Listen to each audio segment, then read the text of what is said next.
Hello hi सभी लोगों को। तो क्या कर रहे हैं आप लोग? हो सकता है सो गए हों कुछ लोग, और हो सकता है कुछ लोग जग भी रहे हों।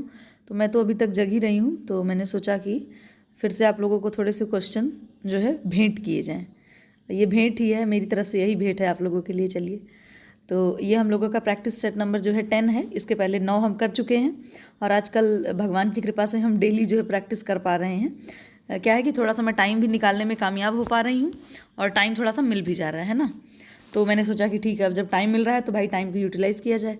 और हम क्या हैं, मानव संसाधन है, तो अपना खूब यूज़ करिए, और इस आप खुद को यूज़ करके दूसरों को फ़ायदा भी पहुँचाया जाए। तो वीडियो आपको पता ही है किसके लिए है, टीजीटी पीजीटी एलटी जीआईसी या होम साइंस के जितने भी आपके एग्ज़ाम होते हैं वो सभी के लिए यूज़फुल है। तो कोई भी जो भी होम साइंस से रिलेटेड एग्ज़ाम दे रहा है तो आराम से देख सकते हैं। और जैसा कि मैंने कल बताया था कि आजकल जो हम लोग क्वेश्चंस कर रहे हैं उसमें कुछ मतलब नेट जेआरएफ के लिए भी आपके फ़ायदेमंद क्वेश्चन है, क्योंकि इसमें नेट जेआरएफ में आते हैं ना कि मैचिंग वाले आते हैं, सीक्वेंस में लगाने वाले आते हैं, तो उस तरह के क्वेश्चन हैं। तो चलिए फिर, बातें बहुत हैं और स्टार्ट करते हैं। फिर से हम लोग स्टार्ट करने में देरी नहीं करनी चाहिए ना, वो बोलते हैं ना कि शुभ काम में देरी नहीं करनी चाहिए। तो हम लोगों का शुभ काम स्टार्ट होने जा रहा है। तो रोज़ की तरह फिर से एक लाइन है कि मन को आप अपने इतना मजबूत बनाइए कि किसी के भी व्यवहार से मन की शांति भंग न होने पाए। और इस समय देखिए, आपके मन की और आपके हृदय की शांति बिल्कुल भी भंग नहीं होनी चाहिए, ठीक है। शांति बहुत महत्वपूर्ण है आपके लिए इस समय। क्यों? क्योंकि आप इस टाइम पढ़ाई कर रहे हैं और एकदम एग्ज़ाम आपका कह सकते हैं कि बिल्कुल करीब है। तो एकदम आपको पीसफुल माइंड होकर के पढ़ाई करनी है, और पीसफुल माइंड होकर के आप पढ़ाई करेंगे तो जाहिर सी बात है जो चीज़ें आप अपने दिमाग में लेकर के आएंगे वो चीज़ें टिकेंगी, है ना। और क्या कहूँ, बस समझिए, मतलब थोड़ा बोलने पे ज़्यादा समझने की कोशिश कीजिए, और बस मन को शांत रखिए और चित्त को शांत करके पढ़ाई कीजिए, ठीक है। ये मैं डेली आप लोगों को बोलती हूँ कि अगर आप अपने मन में थोड़ी सी शांति रख करके सुकून से पढ़ाई करेंगे तो वो चीज़ें आपके लिए ज़्यादा देर तक टिकेंगी आपके मन में, ठीक है। और एग्जाम पॉइंट ऑफ व्यू से आप जो भी चीज़ें पढ़ रहे हैं उसका पढ़ने से ज़्यादा कितना आपके माइंड में टिक रहा है ये ज़्यादा मैटर करता है। चलिए, ज्ञान की बातें बहुत हो गई, अब हम लोग थोड़ा सा पढ़ते हैं। तो ये जो हम लोगों ने उस दिन क्वेश्चन सॉल्व किया था, मुझे लगता है परसों, उसमें से 2 क्वेश्चन थे, उसमें थोड़ी कन्फ्यूजन हो गई थी और गलती से मैंने इसमें 2 ऑप्शन टिक कर दिए थे। एक्चुअली मैं भी इतना एक्साइटेड हो गई थी ना ये क्वेश्चंस को देख करके कि मुझे 2 डैश दिखा तो मैंने 2 फिल कर दिया। तो आज इसको मैं करेक्ट कर देती हूँ। तो ये जो आपका home management is using what dash have to get what dash want, इसमें जो आपका होगा ऑप्शन नंबर बी राइट होगा, ठीक है। यहाँ पर दोनों में वी भरा जाएगा, we have to get what we want, okay. इसके बाद ये वाला क्वेश्चन है हमारा कि task which involves using one's legs is dash effort. तो इसमें आपका विजुअल, टॉर्सल, पैडल, मैनुअल, इसमें जो आपका ऑप्शन नंबर मैंने बी बता दिया था, सॉरी फॉर दैट, इसमें आपका सी आंसर होगा, ठीक है। जब हम किसी पैर का यूज़ करते हैं तो उसमें हम लोग जो है वो आपका पैडल एफर्ट होता है। और अगर जैसे झुकने और या फिर क्या कहते हैं, झुकने या बैठने, इस तरह का अगर हम कोई एफर्ट लगाते हैं तो वो हमारा टॉर्सल होता है। इन दोनों क्वेश्चन के लिए आई एम वेरी सॉरी।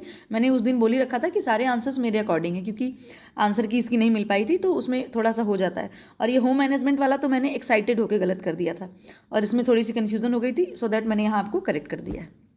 अब आज की हमारी सीरीज स्टार्ट होती है। तो ये रहा आपका 10 लाख का एक सवाल। यहाँ हम लोग केबीसी खेल रहे हैं जैसे लग रहा है। खैर ठीक है, केबीसी जैसा ही खेलेंगे तो ज़्यादा मज़ा आएगा। वैसे लाइव रहता सेशन तो हम लोगों को ज़्यादा मज़ा आता, बट कोई बात नहीं, अभी उतना ज़्यादा प्रॉपर सेटअप है नहीं, तो ठीक है, ऐसे ही आप लोग पढ़िए। और ज़्यादा मज़े लेने के चक्कर में जो है चीज़ें गड़बड़ हो जाती हैं, आप लोग ऐसे ही अभी प्रैक्टिस करिए फिलहाल। तो फर्स्ट क्वेश्चन है हमारा कि कैरोटीन का शोषण करने के लिए भोजन में निम्नलिखित तत्वों की ज़रूरत है। तो कैरोटीन आपका जो है बीटा कैरोटीन है, और वो आपका विटामिन ए का प्रीकर्सर है। तो इसके एब्जॉर्प्शन के लिए, इसके मतलब शोषण के लिए कौन सी तत्वों की ज़रूरत है? तो आपका ऑप्शन है वसा, प्रोटीन, कार्बोहाइड्रेट, विटामिन डी। तो ये सभी को पता है विटामिन ए आपका फैट सॉल्युबल विटामिन है, सो दैट आपका वसा वाला ऑप्शन सही होगा, ठीक है। नेक्स्ट है सूती कपड़े की चमक, शक्ति व रंगने की योग्यता को बढ़ाने के लिए रासायनिक परिचर्या है, कौन सी? फुलिंग, क्रेबिंग, ब्लीचिंग, मर्सराइजेशन। तो इसमें आपका जो देखिए लिख रखा है यहाँ पे कि चमक, शक्ति और रंगने की योग्यता, ये आपका समझ लीजिए कीवर्ड है इस ऑप्शन का, मतलब इस क्वेश्चन का। रंगने की योग्यता को बढ़ाने की बात हो रही है, ठीक है। तो इसका ऑप्शन आपका होगा ब्लीचिंग। ब्लीचिंग करने से क्या होता है, जितने भी उसमें ग्रे वो क्या कहते हैं, जितने भी मान लीजिए उसमें इम्प्योरिटीज़ हैं कपड़े में, वो पूरी खत्म कर दी जाती हैं और कपड़ा बिल्कुल एकदम साफ कर दिया जाता है, ठीक है। तो उससे क्या होता है कि जब हम कलर उसको करते हैं तो एब्जॉर्प्शन जो उसका रेट होता है, एब्जॉर्प्शन रेट काफ़ी अच्छा हो जाता है। तो उस पर जो भी आप कलर चढ़ाते हैं वो बहुत प्रॉपर तरीके से चढ़ जाता है। फिर नेक्स्ट क्वेश्चन है कि तिरछी रेखाएं मुख्य विशेषता है। मतलब जो तिरछी रेखाएं होती हैं उनमें कौन से बुनाई की विशेषता है, ठीक है। तो आपका है ट्विल बुनाई, डॉबी बुनाई, स्वीवल बुनाई और जकार्ड बुनाई। ये भी बहुत ही फेमस क्वेश्चन है और बहुत ही बच्चा क्वेश्चन है बिल्कुल। तो आपकी जो ट्विल बुनाई होती है उसमें आपकी इस तरीके की तिरछी तिरछी रेखाएं जो है इस तरीके से बनती है। आर्ट तो फिलहाल मेरी बहुत गंदी है, बट आप समझ लो कि तिरछी रेखाएं ट्विल बुनाई में इस तरीके से होती हैं। फिर नेक्स्ट है हमारा कि भारी छाती वाले व्यक्ति के वस्त्र में डार्ट का आकार नाप होना चाहिए। यहाँ हमें डार्ट लिखा हुआ है, ये डार्ट होता है, ठीक है। डार्ट मतलब कि इस तरीके से होता है, ये ऐसे लिखते हैं डार्ट। तो ये पूछ रहे हैं कि जो भारी छाती वाले व्यक्ति के वस्त्र में डार्ट का आकार कैसा होगा, लंबा और पतला, लंबा और चौड़ा, छोटा और पतला, छोटा और चौड़ा, ठीक है। इसमें जो हमारा ऑप्शन राइट होगा वो होगा लंबा और पतला, ठीक है। फिर नेक्स्ट हमारा कि सुई के चुनाव में सबसे महत्वपूर्ण कारक है, जब हम सुई का चुनाव करते हैं सिलाई करने के लिए, नीडल आपकी, कपड़े का प्रकार, धागे का प्रकार और सिलाई टाँके की लंबाई और धागे का खिंचाव। तो इसमें जो आपका ऑप्शन राइट होगा वो होगा कपड़े का प्रकार, क्योंकि जब आप देखते हो कि जब हमें वुलन कपड़ा सिलना है तो हम दूसरी सुई का इस्तेमाल करते हैं। मान लीजिए कॉटन का सिलना है तो दूसरा इस्तेमाल करते हैं, कुछ जीन्स वगैरह टाइप का सिलना है, बैग सिलना है तो अलग अलग सुई का देखते हैं कि फैब्रिक और मटेरियल किस तरीके का है, तो उस तरह से हम सुई को चूज़ करते हैं। नेक्स्ट है चीन में 100 दिन खाली खांसी कही जाती है। तो मतलब कि चाइना में 100 दिन खाली खांसी किसको कहा जाता है, चेचक को, क्षय रोग को, क्षय रोग मतलब आपका ट्यूबरक्लोसिस यानी कि टीबी, ठीक है, और पोलियो को और काली खांसी को। तो ये जो आपका चीन में 100 दिन खाली खांसी बोला जाता है वो किसको बोला जाता है, काली खांसी को आपके, जिसको हम लोग यहाँ पे जो है क्या बोलते हैं, काली खांसी ही बोलते हैं। पर्ट्यूसिस, हाँ, बॉर्डेला पर्ट्यूसिस की वजह से मतलब ये होता है, ये भी एक बैक्टीरिया से होने वाली आपकी डिजीज़ है, ठीक है। डीपीटी हमने पढ़ा था ना कि डीपीटी का टीका लगता है ट्रिपल एंटीजन बचपन में। तो डी फॉर डिप्थीरिया और पी से बॉर्डेला पर्ट्यूसिस और टी फॉर टिटनेस। इसके बाद है टिटनेस। तो टिटनेस कैसा रोग है आपका, संक्रामक है, असंक्रामक है, उपयुक्त ए तथा बी दोनों इनमें से कोई नहीं। तो इसमें जो आपका सही ऑप्शन होगा वो होगा असंक्रामक, ठीक है, क्योंकि ये बैक्टीरिया से फैलने वाला है। और जब टिटनेस में जो टीका लगाया जाता है कौन सा, एटीएस का, एंटी टिटनेस वाला इंजेक्शन लगता है, ठीक है। फिर नेक्स्ट है हमारा शरीर में रोगाणु के प्रवेश करने के बाद से रोग के लक्षण उत्पन्न होने तक का समय कहलाता है। तो क्या कहलाता है, ये भी बहुत ही आसान क्वेश्चन है। संक्रमण काल कहलाता है या फिर आपका उद्भवन काल, विकीर्ण, संचारी रोग। तो इसमें आपका जो बी ऑप्शन है वो राइट होगा। इसको बोलते हैं इंक्यूबेशन पीरियड, ठीक है, कि मतलब इस तरीके का जब लक्षण जब तक उत्पन्न होता है किसी रोग के होने से तो उसको उद्भवन काल बोलते हैं। फिर नेक्स्ट हमारा वायुवाहित रोग है। तो वायुवाहित रोग कौन सा है आपका, क्या कहते हैं, मलेरिया है, फाइलेरिया है, चेचक है और जल संत्रास है। तो इसमें जो आपका वायुवाहित मतलब कि वायु की वजह से फैलने वाला रोग, तो उसमें आपका होगा आपका चिकन पॉक्स, ठीक है, यानी कि चेचक। नेक्स्ट है डिफ्थीरिया फैलता है। ये कल भी हम लोगों ने डिफ्थीरिया के बारे में डिस्कस किया था, अभी फिर भी किया है, अब फिर से देखिए ये क्वेश्चन है। तो डिफ्थीरिया आपका कैसे फैलता है, बैक्टीरिया से, वायरस से, प्रोटोजोआ से या कीट से। तो डिफ्थीरिया आपका किससे फैलता है, बैक्टीरिया से, ठीक है। कौन सा बैक्टीरिया, माइक्रोबैक्टीरियम डिफ्थीरियाई नामक बैक्टीरिया होता है, उससे डिफ्थीरिया आपका फैलता है। फिर नेक्स्ट है छोटी माता या कुक्कुट चेचक फैलता है, बैक्टीरिया से, वायरस से, कीट से, प्रोटोजोआ से। तो ये जो आपका छोटी माता या कुक्कुट चेचक रोग है वो आपका वायरस से फैलने वाला रोग है, ठीक है, वेरियोला जोस्टर वायरस बोलते हैं इसको, और उससे फैलने वाला ये रोग है आपका। फिर नेक्स्ट है काली खांसी एक तीव्र संक्रामक वायु संचारित रोग है, यानी कि बहुत स्पीड से इसका जो है इन्फेक्शन होता है और वायु संचारित रोग है, ठीक है। एयर कम्युनिकेबल डिजीज़ की बात हो रही है, जो अधिक आक्रमण करता है, मतलब कि जो काली खांसी है वो सबसे ज़्यादा आक्रमण किस पे करता है, ठीक है। तो इसमें आपका है 5 वर्ष से कम उम्र के बालकों पर, 10 वर्ष से अधिक उम्र के बालकों पर, प्रौढ़ों को या उपर्युक्त सभी। तो इसमें जो सबसे ज़्यादा अटैक होता है या सबसे ज़्यादा इन्फेक्शन का डर होता है वो 5 वर्ष से जो कम बालक होते हैं उनके ऊपर ज़्यादा उनका मतलब खतरा होता है। फिर है ये दोबारा से मुझे लगता है रिपीट हो गया है क्वेश्चन, चलो इसको कट कर देते हैं। नेक्स्ट हमारा कीट द्वारा उत्पन्न रोग है, ये वाला करेंगे हम। कीट द्वारा उत्पन्न रोग है क्षय रोग, मतलब वही आपका ट्यूबरक्लोसिस, फिर पोलियो, फिर डिफ्थीरिया, फिर आपका फाइलेरिया। तो कीट द्वारा जो आपका ये क्या कहते हैं उत्पन्न रोग है वो आपका है फाइलेरिया, ठीक है। फाइलेरिया जो होता है वो क्यूलिक्स नामक मच्छर के रोग से फैलता है, और ऐसा मतलब बोलते हैं और ऐसा बुक में भी है, ये जो मच्छर होता है वो स्पेशली आधी रात या मतलब आधी रात के बाद ही ये जो है मतलब मनुष्यों में काटता है या अपना इन्फेक्शन फैलाता है। तो इस वजह से जब फाइलेरिया का जब चेक करना होता है किसी व्यक्ति को फाइलेरिया है या नहीं, तो उसका जो ब्लड सैंपल लिया जाता है वो भी आधी रात के बाद ही लिया जाता है। अब डॉक्टर आधी रात को कैसे आएंगे वो इंसान बेचारा समझेगा। तो फिलहाल जैसा मैंने पढ़ा वो मैं आपको बता रही हूँ, और ये भी बड़ा इंटरेस्टिंग है कि सोचिए आधी रात को ही काटेगा मच्छर और फिर सैंपल भी आधी रात को ही लेना पड़ेगा। फिर नेक्स्ट है कि जब संक्रामक रोग शीघ्र ही एक निश्चित समय में अधिक विस्तृत क्षेत्रों में फैला हो तथा एक साथ असंख्य लोग इस रोग से पीड़ित हों तो कहलाता है, क्या कहलाता है, महामारी, विश्वमारी, विकीर्ण, स्थानिक, ठीक है। तो अभी आपका कोरोना इतना फैला ही था, हमारा ऑप्शन इसमें सही होगा महामारी, ठीक है। फिर है कि जनसंपर्क विधि द्वारा शिक्षा दी जाती है। जनसंपर्क मतलब मास कम्युनिकेशन की बात हो रही है। तो क्या ऑप्शन होगा? एक ही समय में एक व्यक्ति को, एक ही समय में एक समूह को, एक ही समय में असंख्य लोगों को, उपयुक्त में से कोई नहीं। तो बहुत ही आसान क्वेश्चन है। एक समय में हम कई लोगों को, हजारों लोगों को जो है इससे शिक्षा देंगे। ये हमारा आपका जनसंपर्क विधि हो गई, ठीक है। नेक्स्ट है जल, भोजन, पेय पदार्थ द्वारा दुग्धवाहित रोग है, ठीक है। तो कौन सा रोग है इसमें आपका? कि जो जल से भी फैलता हो, भोजन से भी फैलता हो और पेय पदार्थ द्वारा, इस तरीके से। चेचक है, छोटी माता है, हैजा मतलब आपका कॉलरा है, और मलेरिया आपका मलेरिया ही है। तो आपका अभी टीजीटी में भी ये क्वेश्चन आया था कि अशुद्ध जल से फैलने वाला, ठीक है। तो ये आपका हैजा होगा। हैजा मतलब कि कॉलरा, ठीक। बहुत आसान आसान क्वेश्चन, लेकिन आपको प्रैक्टिस करने की ज़रूरत है, क्योंकि एग्जाम में यही बहुत आसान क्वेश्चन आते हैं। वहाँ पर इतना माइंड पे प्रेशर होता है ना, अगर आपने बार बार प्रैक्टिस नहीं करी तो वहाँ आप एकदम मतलब आपका दिमाग जो है वो स्लिप हो सकता है। मेमोरी तुरंत वहाँ पे काम करना बंद कर देती है, क्योंकि हम थोड़ा सा दबाव में भी रहते हैं। खैर, अपने बातों पे आते हैं, क्वेश्चन पे। खाद्य पदार्थों को विटामिन ए की मात्रा के अनुसार अधिक से कम मात्रा के क्रम में लगाए जाए, मतलब लगाई कथन का चयन कीजिए। इसमें जो दे रखा है कि विटामिन ए की मात्रा सबसे ज़्यादा किस में है, फिर उससे कम किस में है, फिर उससे कम, फिर सबसे कम किस में है। ओके, तो देखिए इसमें जो ऑप्शन है आपका वो आपका होगा बी। बी कैसे होगा? कि जो सबसे लीवर होता है उसमें विटामिन ए सबसे ज़्यादा मात्रा में होता है, क्योंकि ये वहाँ पर जैसे नॉनवेज जो लोग खाते हैं तो वो लीवर अगर वो खा रहे हैं, तो जो जानवर होते हैं, तो आपको पता है कि विटामिन ए जो होता है वो लीवर में ही जाकर स्टोर होता है, तो उसका लीवर खाएंगे तो सबसे ज़्यादा अधिक मात्रा में विटामिन ए मिलेगा। इसके बाद आपका है मिल्क मतलब दूध, इसके बाद आपका टमाटर, फिर आपका है मक्का, बोले तो वही मकई आपकी, ठीक है। तो आपका बी जो ऑप्शन है वो करेक्ट होगा। फिर नेक्स्ट है सीखने की प्रक्रिया में व्यक्ति सबसे अधिक सीखता है। कैसे सीखता है? समूह संपर्क द्वारा, जनसंपर्क द्वारा, व्यक्तिगत संपर्क द्वारा, उपयुक्त में से कोई नहीं। तो जाहिर सी बात है, सीखने की प्रक्रिया में अगर व्यक्ति को व्यक्तिगत मतलब इंडिविजुअल तरीके से उसको पर्सनली जाकर के सिखाया जाएगा तो जाहिर सी बात है वो ज़्यादा अच्छे तरीके से सीख पाएगा, ठीक। फिर नेक्स्ट क्वेश्चन है हमारा कि वर्कशॉप है। वर्कशॉप मतलब कि कार्यशाला, हिंदी में शायद इसको कार्यशाला ही बोलते हैं। तो ये क्या है आपका? व्यक्तिगत संपर्क विधि है, समूह संपर्क विधि है, जनसंपर्क है, या फिर कोई नहीं है। तो ये जो वर्कशॉप है आपका वो आपकी है समूह संपर्क विधि, ठीक है। यानी कि ग्रुप में मतलब कांटेक्ट करते हैं इसमें, ठीक। ग्रुप में लोगों को सिखाया जाता है। आपने अपने कॉलेज टाइम में या कभी आपने कुछ वर्कशॉप वगैरह अटेंड करते ही हैं लोग कॉलेज वगैरह में, जैसे होता है ना कि कोई नई चीज़ सिखाई गई तो उसमें मान लीजिए उसके एक्सपर्ट एक आ गए, उसमें 25-30 बच्चों का ग्रुप ले लिया गया और उसमें चीज़ों को सिखाया जाता है। फिर नेक्स्ट है व्यक्ति में नई चीज़ों को सीखने की प्रवृत्ति होती है। मतलब अगर मान लीजिए हम और आप कोई नई चीज़ सीखना चाहते हैं तो उसमें प्रवृत्ति कब होती है और कैसे होती है? जब वह 5 वर्ष का होता है, जब वह 18 वर्ष का होता है, जब वह 35 वर्ष का होता है, या फिर किसी भी उम्र में, बालक, किशोर, वयस्क, वृद्ध। तो ये जो आपका ऑप्शन नंबर डी होगा वो राइट होगा, क्योंकि देखिए हम बोलते हैं ना कि सीखने की कोई उम्र नहीं होती है, तो ये बात बिल्कुल सच है। अगर आपके अंदर इंटरेस्ट है और आपके अंदर एक इच्छा है अंदर से सीखने की, आपका जो मतलब एक होता है ना अंदर से एक डिज़ायर होती है, तो आप किसी भी समय में कोई भी चीज़ सीख सकते हैं। अब हालांकि ये भी नहीं कह सकते कि मान लीजिए कोई ओल्ड एज में दौड़ना सीखना चाहता हो तो थोड़ा सा ये इम्पॉसिबल है या फिर थोड़ा सा टफ है। तो यहाँ पर सीखने की बात हो रही, नई चीज़ों को सीखने की बात, ठीक है। तो नया अगर आप कुछ सीखना चाहते हैं तो आप किसी भी उम्र में सीख सकते हैं आराम से। फिर है सीखना एक प्रक्रिया है, मतलब लर्निंग कैसा प्रोसेस है? एक सेकेंड।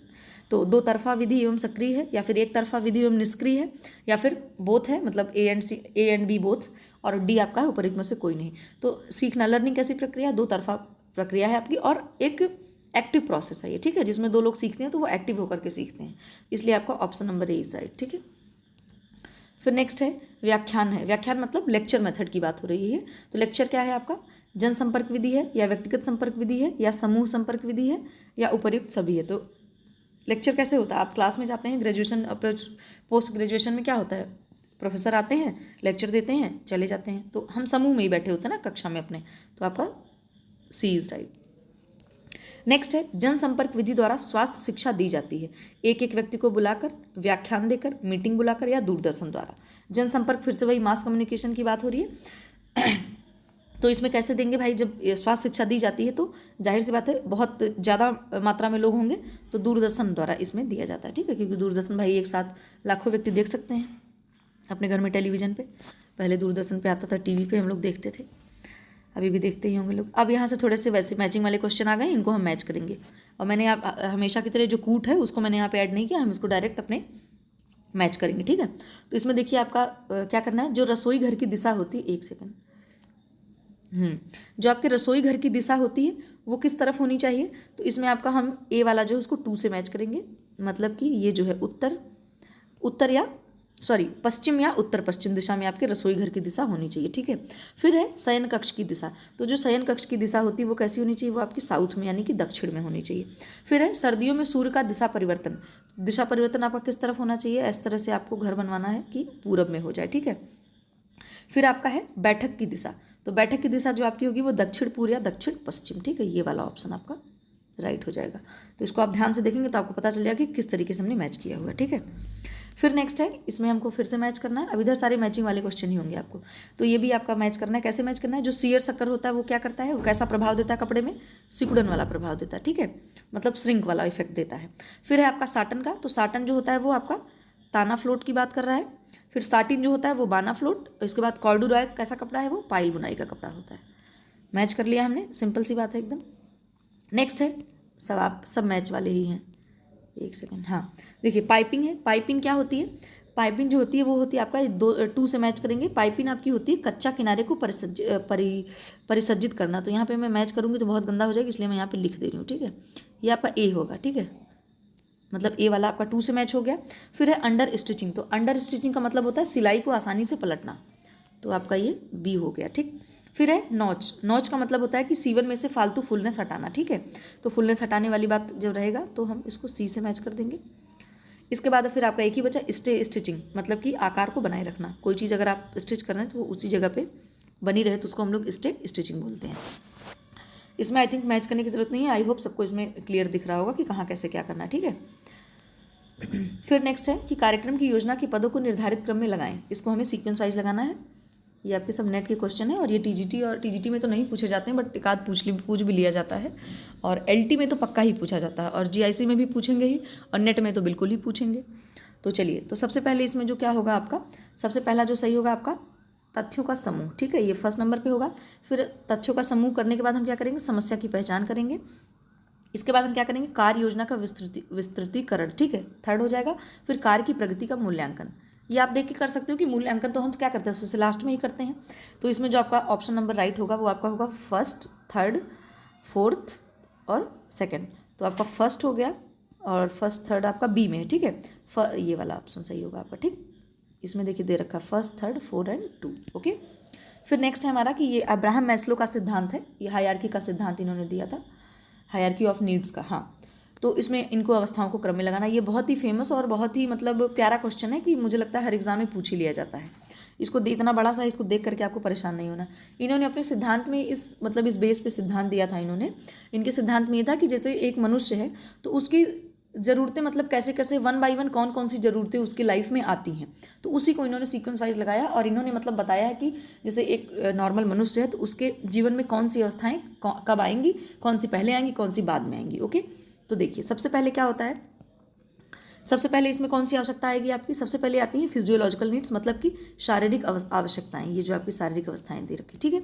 शारीरिक अवस्थाएं आपकी जैसे रोटी कपड़ा मकान, आपको ये मिलना चाहिए, ठीक है। मकान की बात नहीं, यहाँ पर शरीर की आवश्यकताएं, भोजन आपको मिलना चाहिए यहाँ पर, ठीक है। फिर दूसरे नंबर पे आएगा आपका सुरक्षा संबंधी आवश्यकताएं। सुरक्षा मतलब ये सेकंड नंबर पे है। सुरक्षा मतलब आपको घर चाहिए, आप पैदा हो गए हैं, आप बड़े इंसान मतलब पैदा हो गए हैं, हाथ पैर आपके पास है, सब कुछ है ना, आप एक इंसान हैं, तो अब इंसान है तो अब आपकी सुरक्षा के लिए आपको घर भी चाहिए, तो यहाँ पर सुरक्षा संबंधी आवश्यकताएं बाद में आती हैं, ठीक है। फिर इसके बाद जब हमें थोड़ी सुरक्षा भी मिलने लगती है तो हमें लगता है अब थोड़े बहुत यार दोस्त बनने चाहिए, हमारा भी कुछ सोशल सर्कल होना चाहिए, तो हम लोगों से थोड़ा सा प्यार और सम्मान की मतलब पाने की उम्मीद करते हैं, तो ये आपका थर्ड वाला हो जाएगा, संबंधित एवं प्यार स्नेह सामाजिक आवश्यकताएं, तो ये हो जाएगा आपका थर्ड। फिर क्या होता है कि जब हमें प्यार और मोहब्बत एक सोशल सर्कल बन जाता है तो धीरे धीरे हमारे अंदर एक अपनी एक सेल्फ स्टीम जो है क्या कहते हैं मतलब जागती है, या कह सकते हो कि आप बनती है, एक तरीके से आप अपना आत्मसम्मान कह सकते हो।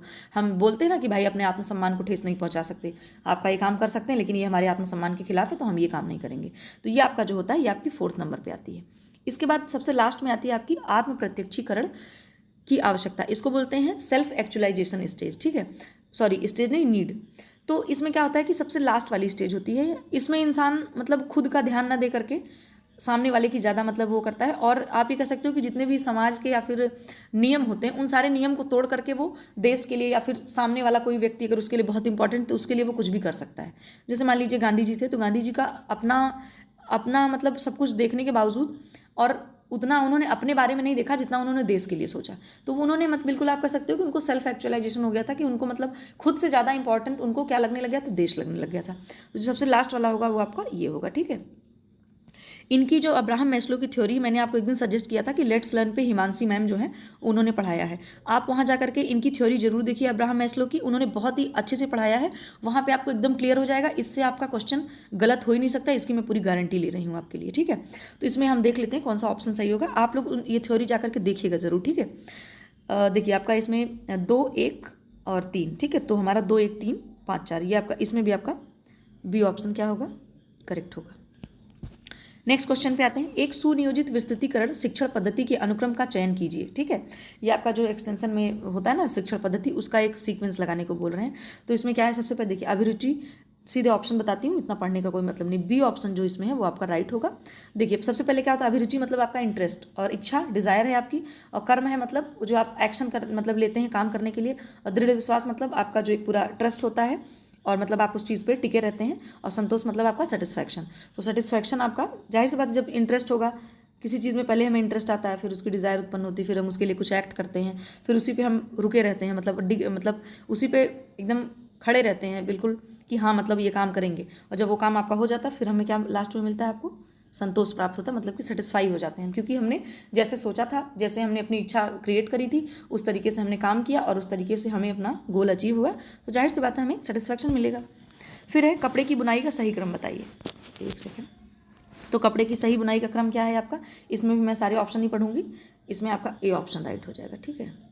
पहले क्या होता है, शेडिंग होता है, फिर पिकिंग होता है, ये पैकिंग नहीं है पिकिंग है, ठीक है, फिर लेट ऑफ है, फिर आपका पीट ऑफ है। तो ये सीक्वेंस वाइज आता है, ये बड़ा ये नेट का ये फेवरेट क्वेश्चन है, नेट में ये ज़्यादा पूछा जाता है, तो वैसे आप देख सकते हैं। और टीजीटी वगैरह में तो सिर्फ एक चीज़ें पूछी जाती हैं, जैसे शेडिंग है तो उसके बारे में दे देंगे कि ये चीज़ हो रही है तो इसको क्या बोलेंगे, पिकिंग है तो उसको उसकी डिफिनेशन दे देंगे, इसको क्या कहेंगे, इस तरीके की चीज़ें होती हैं, ठीक है।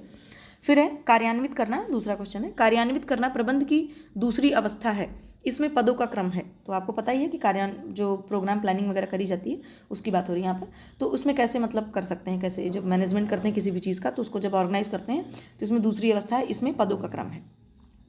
तो कैसे कैसे, इसमें भी हमें सीक्वेंस में ही लगाना है, एक सेकेंड। हाँ, तो इसमें सबसे पहले हम क्या करते हैं कि क्या बोलते हैं, एक सेकेंड, आपका ये योजना को पहले हम क्या करते हैं, कार्यान्वित करते हैं, फर्स्ट नंबर पे आपका ये होगा।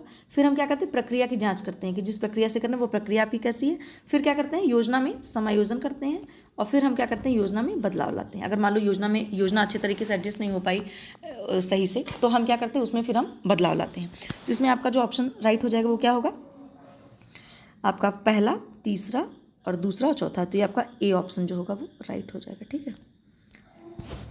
फिर नेक्स्ट क्वेश्चन है हमारा, थोड़ा सा सर्चन और रीजन भी कर लेते हैं। प्रभावशाली योजना के निरीक्षण एवं मूल्यांकन के लिए आंतरिक पद्धति जरूरी है। फिर रीजन दे रखा है कि निरीक्षण द्वारा तत्काल जरूरी परिवर्तन लाया जा सकता है ताकि वांछित लक्ष्य निर्धारित समय में प्राप्त किया जा सके। तो ये बात तो बिल्कुल सही है, जो इन्होंने ये जो क्या बोलते हैं, जो अभिकथन है, मतलब कि जो असर्सन है, वो तो बात बिल्कुल सही कि प्रभावशाली योजना के लिए हमें जो है उस चीज़ों मतलब उसको इन्वेस्टिगेट और उसका इवोल्यूशन करते रहना ज़रूरी होता है, ठीक है। लेकिन इसका जो रीज़न दे रखा है उसका ये पूरा मतलब तर्क जो दे रखा है वो इसमें सही नहीं है, ठीक है। तो ये आपका ऑप्शन नंबर डी इसमें राइट हो जाएगा, एक सेकेंड। फिर नेक्स्ट क्वेश्चन है हम लोगों का, हाँ, कि कार्य सरलीकरण की प्रथम कक्षा हाथ और शरीर की गतिविधि से संबंधित है। रीजन दे रखा है 2 मिनट में नूडल बनाना, इसका एक उदाहरण है। तो इसमें जो आपका है कि ए, इसमें जो मतलब ऑप्शन सही है वो पहले मार्कर आ जाए, तो इसमें आपका जो ऑप्शन सही होगा वो ए सही है और आर गलत है आपका, ठीक है। ये पहला तो जो हम लोगों को वो पढ़ते हैं, हम लोग क्या बोलते हैं उसको, वर्क सिंप्लीफिकेशन में पढ़ते हैं ना, चेंजेस वाला, तो उसमें जो फर्स्ट है वो यही है, हाथ और शरीर की गतिविधि में परिवर्तन करके मतलब चीज़ों को किया जा सकता है मैनेज। लेकिन ये 2 मिनट में इसका एग्जाम्पल दे रखे हैं, ये एग्जाम्पल इसका सही नहीं है, ठीक है। हाथ और शरीर की गतिविधि में से संबंधित परिवर्तन ऐसे होते हैं कि जैसे मान लीजिए आप कोई काम कर रहे हैं तो आपका जो बॉडी पोस्चर हो या आप जिस पोजीशन में खड़े हों वो प्रॉपर होना चाहिए। ऐसा नहीं कि जैसे मान लीजिए आप बर्तन धो रहे हैं तो आपका जो सिंक है वो आपके जो है मतलब आपकी जो हाइट है या फिर आप जिस तरीके से खड़े हैं वो बहुत ऊंचाई पर होगा, तब भी आपको बर्तन धुलने में दिक्कत होगी, अगर वो आपसे बहुत नीचे होगा तब भी आपको दिक्कत होगी, ठीक है। फिर नेक्स्ट है, अभिभावकों की अनुमत बोधक वर्जनहीन प्रणाली सर्वोत्तम मानी जाती है। रीजन दे रखा है यहाँ पर, अनुमत बोधक वर्जनहीन प्रणाली का मतलब है परमिसिव शैली, ठीक है, जिसमें माँ बाप क्या करते हैं, बच्चों को बहुत ज़्यादा मतलब कोई रोक टोक भी नहीं लगाते हैं और ज़रूरत से ज़्यादा प्यार दुलार भी देते हैं और किसी चीज़ के लिए रोक टोक भी नहीं लगाते हैं उनको, ठीक है। और रीज़न इन्होंने दे रखा है कि अभिभावक बच्चों के किसी भी कार्य में दखल नहीं देते हैं। तो इसमें जो आपका ऑप्शन होगा राइट वो क्या होगा कि ए गलत है और आर सही है, ठीक है। तो ऑप्शन कौन सा इसमें होगा हमारा, एक सेकेंड, ए सही नहीं है, आर सही है, और हाँ ये आपका ए वाला ही सही होगा, ठीक है, कि ए वाला जो आपका है वो सही नहीं है और आर आपका सही है। तो इसमें जो सर्वोत्तम प्रणाली बिल्कुल नहीं मानी जाती। सर्वोत्तम प्रणाली जो आपकी मानी जाती है वो आपकी मानी जाती है अथॉरिटेटिव, अथॉरिटेरियन नहीं, अथॉरिटेटिव मानी जाती है, ध्यान रखिए इस बात का, जिसको हिंदी में अधिकारवादी बोलते हैं, अधिकारवादी प्रणाली बोलते हैं, और जो अथॉरिटेरियन होती है उसको सत्तावादी प्रणाली बोलते हैं। तो जो सत्तावादी प्रणाली होती है उसको नेगेटिव माना जाता है, मतलब उसको अच्छा नहीं माना जाता है, और जो सबसे अच्छी पेरेंटिंग स्टाइल मानी जाती है वो आपकी अथॉरिटेटिव यानी कि अधिकारवादी ही मानी जाती है, ठीक है। इंग्लिश में याद रखिए अथॉरिटेटिव वो ज़्यादा आपके लिए बेटर है, क्योंकि हिंदी में वो वादी वादी करके आ जाता है, फिर आप वहीं वादियों में ही खो जाएंगे, वादी वादी करते हुए फिर क्वेश्चन गलत हो जाएगा। फिर नेक्स्ट है कि एक व्यक्ति, सामाजिक समूह, समाज और प्रोग्राम के गहरे और व्यापक अध्ययन को डैश कहते हैं, क्या कहते हैं, अन्वेषी अध्ययन, वर्णनात्मक अध्ययन, विश्लेषणात्मक अध्ययन या उदाहरणात्मक अध्ययन, ठीक है। तो इसमें जो आपका ऑप्शन सही होगा वो होगा आपका विश्लेषणात्मक अध्ययन कहते हैं इसको, ठीक है। व्यापक अध्ययन करेंगे तो जाहिर सी बात है, विश्लेषण करते हैं हम लोग, एनालिसिस करेंगे तो जाहिर सी बात है एनालिसिस वाला होगा आपका। फिर है आंकड़ों का समूह और वैज्ञानिक मूल्यांकन की प्रक्रिया क्रमबद्ध और निष्पक्ष को कहते हैं। मतलब अगर आप किसी डेटा का क्या बोलते हैं, डेटा का जो मतलब ग्रुप है, और उसका अगर आप लोग मतलब साइंटिफिक इवोल्यूशन का जो प्रोसेस कर रहे हैं, आप सिस्टम से कर रहे हैं और बिना किसी पक्षपात के कर रहे हैं, तो ऐसे मतलब मूल्यांकन की प्रक्रिया को आप क्या कहेंगे, अनौपचारिक मूल्यांकन, औपचारिक मूल्यांकन, सापेक्षिक मूल्यांकन, आखिरी मूल्यांकन। जाहिर सी बात हम इसको फॉर्मल इवोल्यूशन बोलेंगे, ठीक है, औपचारिक मूल्यांकन। नेक्स्ट है कि जो व्यक्ति नवीन विचारों को अपने समुदाय के अन्य सदस्यों से पहले अंगीकृत कर लेता है या अंगीकार कर लेता है उन्हें कहते हैं। कहने का मतलब ये है कि मान लीजिए आप अपने गांव के ऐसे व्यक्ति हैं जहां पर मान लीजिए गांव में कोई नई योजना आई, या फॉर एग्जाम्पल के लिए मान लीजिए इंटरनेट आया हो पहले के समय में, तो आपने सबसे पहले इंटरनेट वाला मोबाइल ले लिया और इंटरनेट चलाना शुरू कर दिया हो, तो ऐसे व्यक्तियों को आप क्या कहेंगे, ये आपकी कौन सी थ्योरी से है, इस थ्योरी का क्या नाम है, इसको आप कमेंट सेक्शन में मुझे बताएंगे, और इस थ्योरी को किसने प्रपोज किया था वो भी आप मुझे बताएंगे। तो इसको क्या कहते हैं, क्वेश्चन पे आते हैं फिलहाल। तो क्या बोल देंगे इसको, नवप्रवर्तक बोलेंगे, जल्द अंगीकारक बोलेंगे, जल्द महमूद बोलेंगे, या पिछड़ा हुआ बोलेंगे। इसको शायद इंग्लिश में आपने भी पढ़ा हो तो इंग्लिश में ज़्यादा ईजी भी है। नवप्रवर्तक को हम लोग इनोवेटर बोलते हैं, जल्द अंगीकारक को हम लोग अर्ली अडॉप्टर बोलते हैं, और जल्द बहुमत का मतलब अर्ली मेजॉरिटी, और पिछड़ा हुआ को हम लोग लेगार्ड्स बोलते हैं। तो जो लोग सबसे पहले चीज़ों को अडॉप्ट कर लेते हैं, मतलब अंगीकृत कर लेते हैं, उनको हम लोग बोलते हैं नवप्रवर्तक। नवप्रवर्तक मतलब इनोवेटर, ओके। तो फिर और जो लोग सबसे लास्ट में जो है एक्सेप्ट करते हैं या सबसे लास्ट में उस चीज़ को अपनाते हैं, कोई भी मान लीजिए योजना आई या कोई भी टेक्निक आई, तो जो लोग सबसे पहले अडॉप्ट करते हैं उनको हम लोग इनोवेटर बोलते हैं, मतलब कि नवप्रवर्तक, और जो लोग सबसे लास्ट में अडॉप्ट करते हैं उनको हम लोग लेगार्ड्स बोलते हैं, यानी कि पिछड़ा हुआ, ठीक है। फिर है सिद्धांत, जो बालक को अपने आसपास के वातावरण के विभिन्न रिश्तों की सक्रियता परिवर्तनशीलता के अंतर्गत विकसित होता देखता है, वो है, आपको हो सकता है क्वेश्चन पढ़ के ही आपको याद आ गया हो कि कौन से सिद्धांत की बात हो रही है। इसमें मैं सिर्फ आपको सिद्धांत बताऊंगी, किसने प्रपोज किया ये आप बताएंगे। इथोलॉजिकल सिद्धांत, इकोलॉजिकल सिद्धांत, इंफॉर्मेशन प्रोसेसिंग सिद्धांत, प्याजे का संज्ञानात्मक सिद्धांत। तो इसमें जो आपको याद होगा 5 इनकी स्टेजेस हैं, माइक्रो मैक्रो एक्सो क्रोनो, ठीक है, ये इनके 5 स्टेजेस हैं, और इसका नाम क्या है, इकोलॉजिकल थ्योरी, ठीक है। इसको दिया किसने था ये आप मुझे बताएंगे, ठीक है। फिर है हमारा नेक्स्ट क्वेश्चन है कि एक छोटे कमरे को बड़ा दिखाने के लिए, छोटा सा रूम है उसको बड़ा दिखाने के लिए आप क्या करेंगे, उष्मा वाले रंग आमने सामने की दीवारों पर लगाएंगे, उष्मा मतलब गर्म कलर की बात हो रही, वार्म कलर्स की। फिर है शीत रंग सभी दीवारों पर लगाएंगे, शीत मतलब कि कूल कलर्स है ना, जो ठंडे कलर होते हैं। इसके बाद तटस्थ दीवार सभी दीवारों पर लगाएंगे, तटस्थ मतलब जो न्यूट्रल कलर है, जैसे आपका ग्रे है, ब्लैक है, इस तरीके का।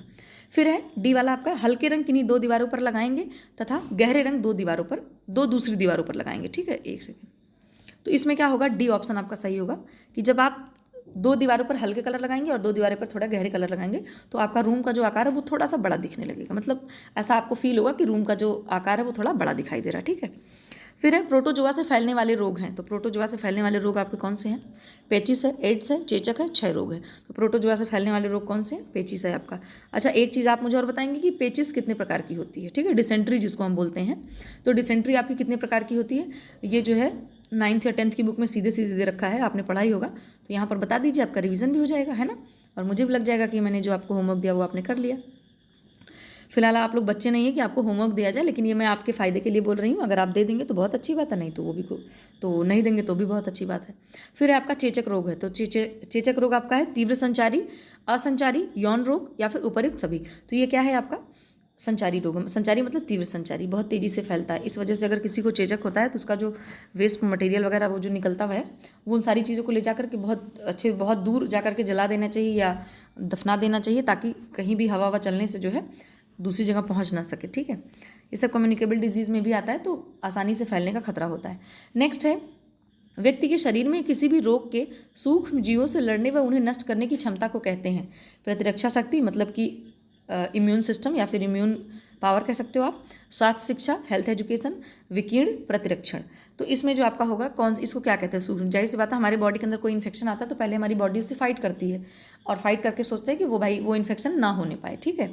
तो अब क्या है उसमें, इसको हम क्या बोलते हैं, इस टर्म को, इस बोल को हम बोलते हैं इम्यून पावर या इम्यून सिस्टम या हमारे शरीर की इम्यूनिटी, ठीक है। तो इसको प्रतिरक्षा शक्ति आपको हम सही कहेंगे।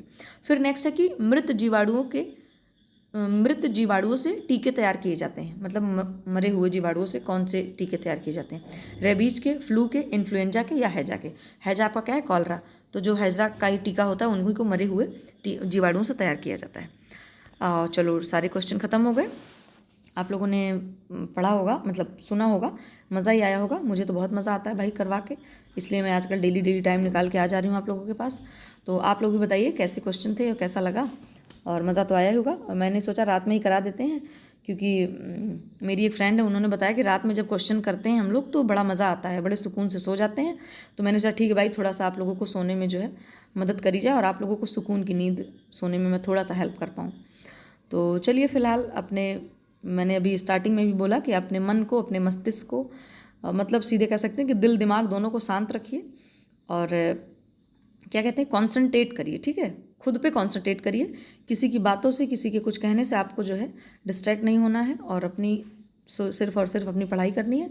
चलिए बात हो गई ख़त्म यहीं पे, और आप सब लोगों को गुड नाइट, स्वीट ड्रीम्स ही आनी चाहिए, है ना। डरावने ड्रीम्स आएंगे तो आप डर जाएंगे। और चलिए फिर अब मिलते हैं, नेक्स्ट टॉपिक में मिलेंगे और नेक्स्ट वीडियो में मिलेंगे। तब तक के लिए आप लोग अपना ध्यान रखिए और आराम से वीडियो देखिए, सोइए। और जो क्वेश्चन आपको दिया गया है, मतलब कुछ चीज़ें हमने आपस में थोड़ा सा डिस्कशन करते हैं, तो आप लोग भी रिप्लाई करेंगे तो अच्छा है, ठीक है। आपके लिए अच्छा है, मेरे लिए तो मान लीजिए जो है वो है ही है। तो चलिए फिर, ऐसे थोड़ा सा क्या होता है ना कि दोनों साइड से इंटरेक्शन होता है तो ज़्यादा अच्छा लगता है, और आपको भी पता है कि अगर दोनों साइड से कम्युनिकेशन होगा तो वो इफेक्टिव कम्युनिकेशन हो पाएगा हमारा, ठीक है, और वो अच्छा भी लगेगा। तो चलिए बात यहीं ख़त्म करते हैं और सो जाते हैं। आप सभी लोगों को शुभ रात्रि, और मिलेंगे फिर से दूसरे दिन और दूसरे वीडियो में दूसरे टॉपिक के साथ। तब तक के लिए आप लोग चलिए ध्यान रखिए, बाय बाय।